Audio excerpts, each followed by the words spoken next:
खबर उत्तर प्रदेश कानपुर से। कानपुर चकेरी में प्लाट कब्जाने के मामले में प्लाट मालिक अभिषेक वाषण ने दावा किया कि संगीता जायसवाल उनके पति व अन्य हाई कोर्ट को गुमराह कर गलत तथ्यों के आधार पर रिपोर्ट दर्ज कराई है। जर्नलिस्ट क्लब में प्रेस वार्ता के दौरान अभिषेक ने बताया कि ACM 2 ने उनके पक्ष में निर्णय दिया था, जबकि संगीता ने प्लाट संख्या 125 की जगह 124 पर कब्जा करने की नियत से दस्तावेज हाई कोर्ट में प्रस्तुत किए। अभिषेक ने बताया कि कोर्ट ने उनके पक्ष में संगीता जायसवाल के खिलाफ बेदखली का ऑर्डर दिया था। इसके अनुपालन में कोर्ट ने चकेरी पुलिस को उनके पिता सुशील को कब्जा देना सुनिश्चित किया था। अभिषेक वाषण का कहना है कि कब्जा मिलने के बाद सुनियोजित योजना के तहत संगीता जायसवाल, संजय जायसवाल और राजकुमार सोनी व 10 से 15 लोग जबरन उनके प्लाट में घुस गए और तोड़फोड़ करने लगे।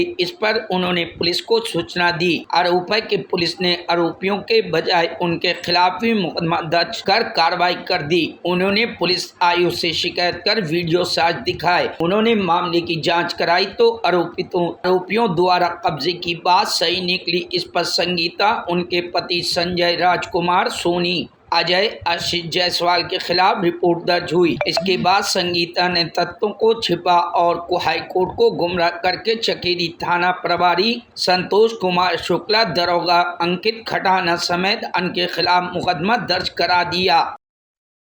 मैं अभिषेक वाषणे, पुत्र सुशील कुमार वाषणे, आपके माध्यम से जो मुझ पे अभी मेरे परिवारजनों पे एक मुकदमा माननीय उच्च न्यायालय के निर्देशानुसार दर्ज कराया गया है, उसके संबंध में आपसे आपके द्वारा जनमानस को मैं ये बताना चाहता हूँ कि संगीता जायसवाल, जिन्होंने उक्त मुकदमा दर्ज करवाने के लिए हाई कोर्ट गई थी, झूठे तथ्यों को रखते हुए और पूरी निष्पक्ष बात न बताते हुए हाई कोर्ट को एक मुकदमा वहां से पंजीकृत कराने के लिए बोला गया। विगत 2/9/2025 को हमारे विरुद्ध ये मुकदमा दर्ज भी हुआ है। इस मुकदमे में क्या कहते हैं, हमको दर्शाया गया कि हम प्लाट पे कब्जा करना चाहते हैं, अपितु सच्चाई ये है कि संगीता जायसवाल के ससुराल जनों से विगत 14 वर्षों से हमारा मुकदमा चल रहा है, जिसमें कई मुकदमे विचाराधीन है और कई पे ऑर्डर आ चुके हैं। माननीय ACM द्वितीय के आदेश अनुसार 20/4/2023 को हमको उस प्रॉपर्टी का कब्जा संजय जायसवाल से ऑर्डर लेने के लिए ऑर्डर हो चुका है एवं 25/4/2023 को हमको उस प्रॉपर्टी का कब्जा पुनः दे भी दिया गया था। इसके उपरांत 15/10/2023 को इन लोगों ने पुनः इस जगह को कब्जा करने की नियत से बार बार प्रयास करते रहे, जिसकी हमने सूचना पुलिस को दी और 346/2024 एक मुकदमा पंजीकृत हुआ है, जिसमें वादिनी संगीता जायसवाल, संजय जायसवाल, राजकुमार सोनी, अजय कुमार सोनी व अन्य 10 से 12 अज्ञात लोग IPC धारा 395, 447, 427, 467, 468, 471, 419, 420 में दोषी पाए गए और उनके ऊपर आरोप पत्र दाखिल कर दिया गया। अब इसकी खुन्नस निकालने के लिए इन लोगों ने एक झूठे षड्यंत्र रचने के लिए, हमारे को फंसाने के लिए माननीय उच्च न्यायालय जाते हैं और वहां तथ्यों को छुपाते हुए हमारे लिए एक FIR का ऑर्डर कराने का आदेश पारित कराते हैं। FIR हो गई है, परंतु मैं आपके द्वारा ये बताना चाहता हूँ कि ये जो FIR हुई है, इस पे उन्होंने पूर्णतः सत्य नहीं बताया। ये जगह जो है ये हम लोग की पुश्तैनी जगह है, जिसपे हम लोग 1962 से कब्जा इस पे चला आ रहा है। इस पे हम लोग निरंतर सारे टैक्स देते हुए आ रहे हैं।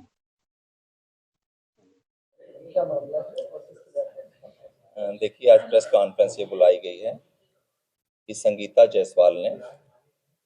न्यायालयों के आदेश को छिपाकर माननीय उच्च न्यायालय में फॉल्स एफिडेविट देकर कि मेरी FIR नहीं हो रही है,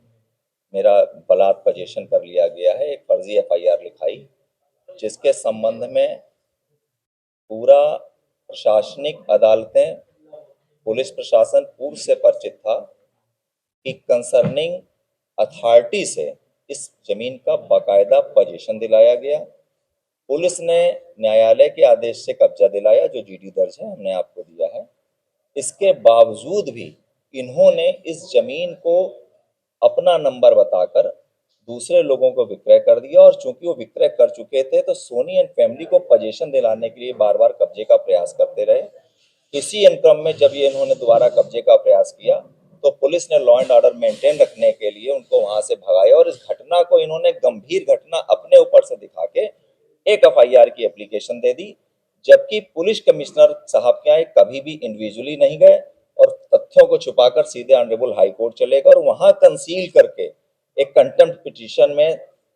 आपने देखा जिस तारीख को एफआईआर है उस तारीख को एफआईआर अगर आप देखेंगे तो उसमें एक साधारण सी बात है कि मेरा पोजीशन ले लिया गया, लेकिन अगर कंसर्निंग जीडी और कोर्ट के ऑर्डर्स देखेंगे ऑनरेबल हाई कोर्ट के ऑर्डर से बरसों से कि हमारा पीसफुल पोजीशन था और ये बाकायदा मुलजिम थे, चार्जशीटेड हैं 467, 67, 71 के और इन्होंने क्रॉस एफआईआर के उद्देश्य से इस तरीके के फॉल्स एप्लीकेशन देके काम किया है। प्रेस कॉन्फ्रेंस का उद्देश्य ये था कि समाज में, पुलिस विभाग में और सरकार में इस बात का सीधा मैसेज जाए कि लॉ एंड ऑर्डर मेंटेन करने के लिए अगर पुलिस जुडिशियल ऑर्डर को एग्जीक्यूट कराने जाएगी तो निश्चित रूप से वही काम करेगी जो न्यायालय का ऑर्डर है और उस दिन भी यही हुआ। उल्टे ये पोजीशन कर रहे थे, ये चार्जशीटेड है, 2 एफआईआर हैं और बचने के लिए police. Bureau report, news hub Bharat.